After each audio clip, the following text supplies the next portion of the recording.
Muito bem, amados, a paz do Senhor Jesus Cristo, queridos. Bem, nós vamos orar neste momento, amados. E vamos continuar falando sobre esta importante jornada, as grandes mulheres da Bíblia Sagrada. E vamos continuar contando a história de Tamar. Bem, vamos orar?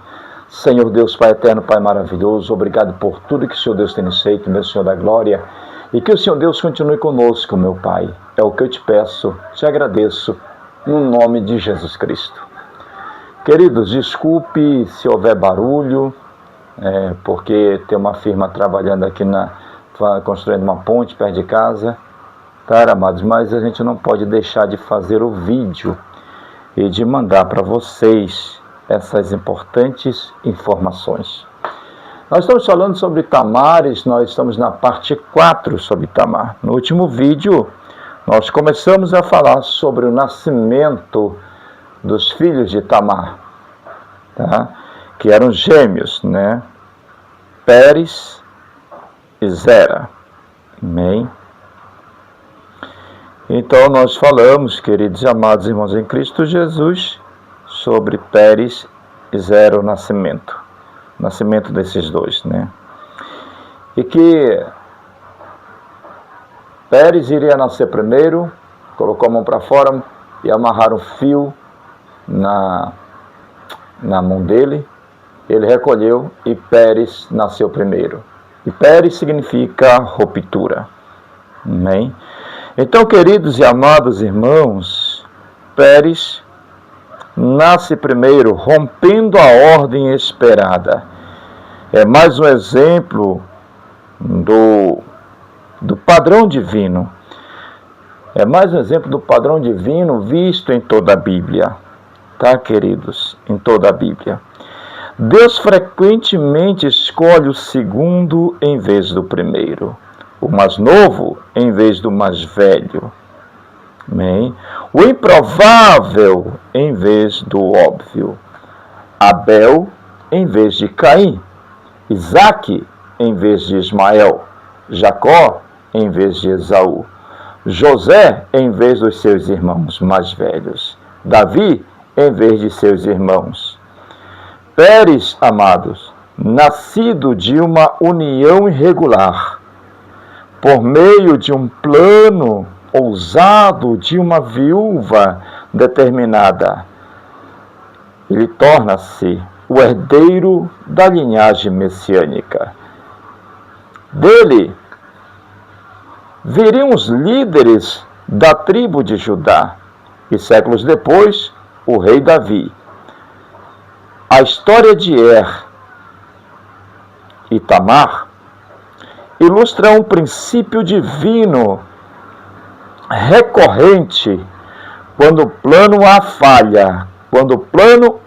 falha, por causa de desobediência humana, Deus já tem um plano em andamento. E muitas vezes o plano B é ainda mais maravilhoso do que o plano A. O primogênito de Judá, morreu sem deixar descendência física. Seu nome mal é mencionado nas genealogias bíblicas posteriores. Para muitos leitores, ele, ou seja, é apenas uma nota de rodapé na grande história da salvação. Mas seu legado, paradoxalmente, é imenso. Não pelo que ele fez, mas pelo vazio que sua morte criou. A ausência de desencadeou uma série de eventos que revelaram a maldade de Onã, o medo de Judá, a determinação de Tamar e, por fim, a fidelidade de Deus ao seu plano. Representa o homem que teve tudo posição, privilégio, promessas e desperdiçou tudo por causa do pecado. Sua história é um alerta solene sobre a responsabilidade que acompanha o privilégio espiritual. Séculos depois, quando o povo de Israel estava no deserto após o êxodo, e você pode ler Números, capítulo 26, registra o censo das tribos. A família de é mencionada como parte da tribo de Judá, mas sem descendentes diretos. Seu lugar foi ocupado pelos filhos de Pérez, que se tornaram clãs numerosos.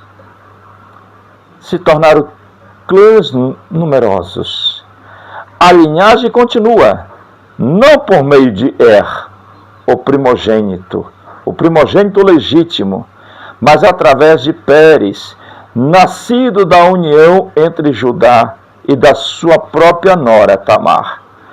Uma união que, em outras circunstâncias, seria considerada escandalosa.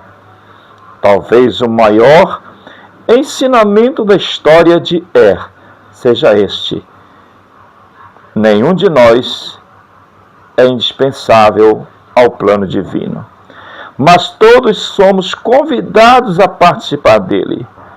A história não termina com Pérez. O livro de Ruth mostra como esta linhagem segue.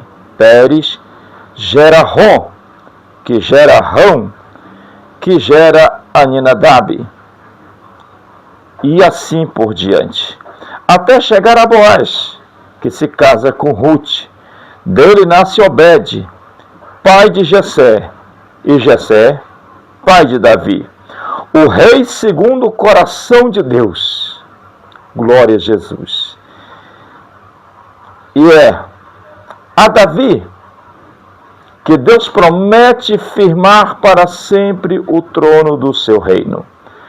No Evangelho de Mateus, começa com essas palavras: livro da genealogia de Jesus Cristo, filho de Davi, filho de Abraão. E na lista que se segue está escrito: e Judá gerou de Tamar a Pérez e a Zera. Mateus, capítulo 1, versículo 3. Olha que coisa interessante.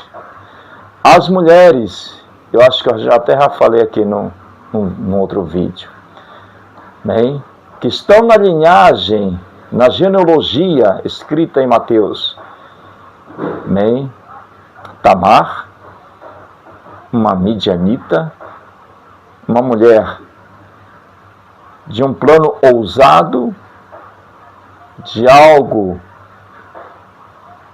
que não era o adequado, mas que desse relacionamento fora do comum nasceu Pérez. Então, está na lista, na genealogia de Jesus, Tamar, que não era judia, era uma midianita. Está na lista também, na genealogia de Jesus, Raabe, profissional do sexo, a Bíblia diz isto, amém. Estava na lista também, está na lista da genealogia de Jesus, Ruth, a Moabita, e Betseba, que adulterou com Davi.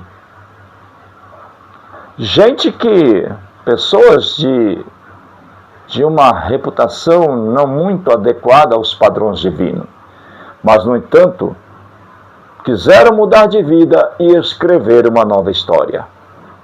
E seus nomes estão inseridos na genealogia de Jesus. E olha que coisa tremenda, maravilhosa. Quando você quer, você muda. Hein? E o nome dessas 4 mulheres e o de Tamar está entre o nome de dezenas de homens. Tamar é uma das poucas mulheres mencionadas na genealogia de Jesus. porque seu ato de coragem e determinação salvou a linhagem messiânica. Quando os homens falharam, a história, que começou com a maldade de Er, culmina séculos depois, no nascimento do Salvador. Onde abundou o pecado, queridos, superabundou a graça. A morte veio, da morte veio a vida, da injustiça veio a justiça, do fracasso veio a redenção. Este é o padrão divino que vemos, não só na história de Er, mas em toda a narrativa bíblica, culminando na cruz de Cristo. O que aprendemos com esta história? Que privilégios não garante fidelidade. Er tinha tudo para ser um elo na história da salvação, mas sua maldade o desqualificou. Amém? Nascimento, posição, herança, nada disso substitui o caráter. Segundo que Deus não tolera a injustiça, seja a maldade de Er ou de Onã. Deus intervém para proteger seu plano. E aqueles que são tratados com injustiça, amém? Deus intervém. E aqueles que são tratados com injustiça, Deus intervém e transforma a injustiça em justiça. Terceiro, que quando os homens falham, Deus frequentemente usa os improváveis. Tamar, uma viúva sem poder nenhum, em uma sociedade patriarcal, torna-se um instrumento divino para preservar a linhagem messiânica. Em quarto lugar, que o plano de Deus não pode ser frustrado. Nem a morte de Er, nem a desobediência de Onã, nem o medo de Judá puderam impedir que a promessa de Deus se cumprisse. Por caminhos inesperados, a linhagem continuou, até chegar a Cristo.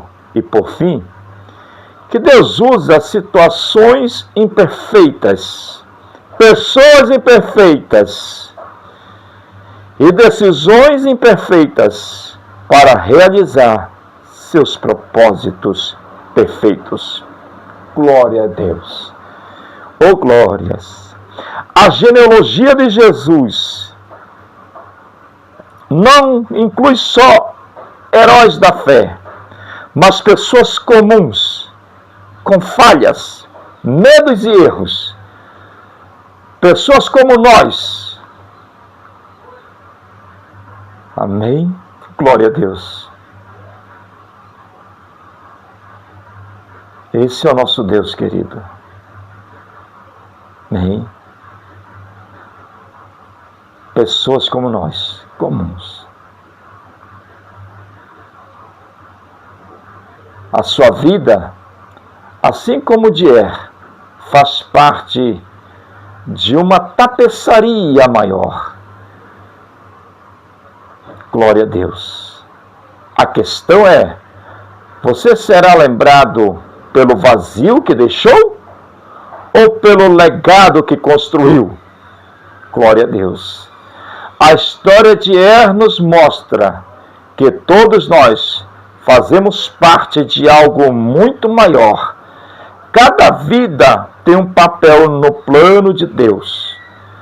Podemos escolher viver como Er, desperdiçando os privilégios recebidos, ou como Tamar, que lutou por justiça, mesmo diante da dor e da rejeição. Glória a Jesus. Eu estou sentindo a presença de Deus. Aleluias. Ironicamente, o nome de Er significa vigilante. mas ele não vigiou. Seu coração, ele não vigiou seu coração. Sua história nos convida a vigiar nossas atitudes, decisões e o rumo do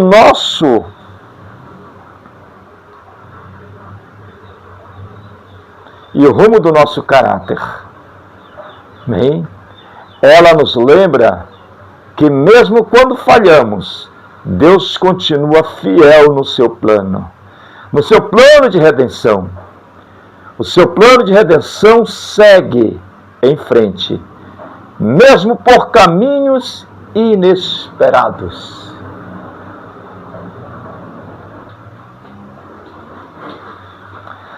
As Sagradas Escrituras registram essa história por algumas razões. Primeiro, mostra o relaxamento moral. Amém? Mostra o relaxamento moral daqueles dias. Em contraste com a pureza de José.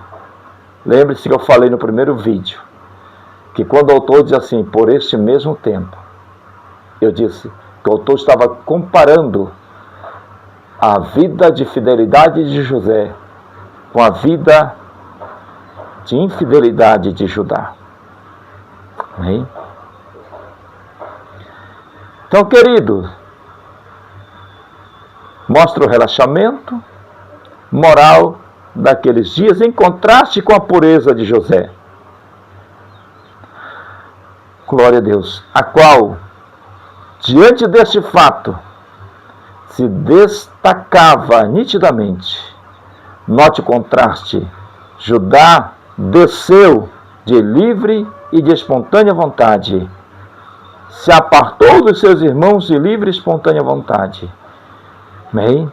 José já foi levado como escravo, vendido como escravo, conforme Gênesis 39:1.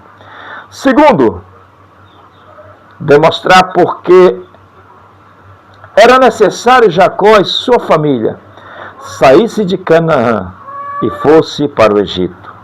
A palavra Egito no hebraico é Misraim. Amém? Se eles tivessem ficado em Canaã, teriam perdido sua identidade devido os casamentos mistos, os casamentos misturados. Você pode comparar o verso 1 e o verso 2. Amém? No Egito eles foram separados e assim eles foram um povo nitidamente separado. Glória a Jesus. Que coisa linda, que coisa tremenda. E alguns pontos a serem destacados nessa história. A infidelidade de Judá com a mulher da sua mocidade. A irresponsabilidade de Judá em lançar a sua responsabilidade sobre os filhos. A perseverança de Tamar. As lições de uma mulher que estará na lista da genealogia do Messias. A luta da semente da serpente contra a semente da mulher. Você pode comparar Gênesis 3:15. Amém? Glória a Deus. Glória a Jesus. A filha de Suá, a mulher falsa do propósito, morreu, conforme Gênesis 38:12. Judá estava livre agora para casar com a verdadeira mulher do propósito de Deus, que neste caso era Tamar. Amados, por aqui nós encerramos a história de Tamar. Amém? Que Deus abençoe a todos. Tem mais coisa, mas eu vou encerrar a história de Tamar, porque o próximo será uma outra mulher excepcional da Bíblia Sagrada. Aguarde. Amém? Deus abençoe a todos. Shalom. A paz do Senhor Jesus Cristo.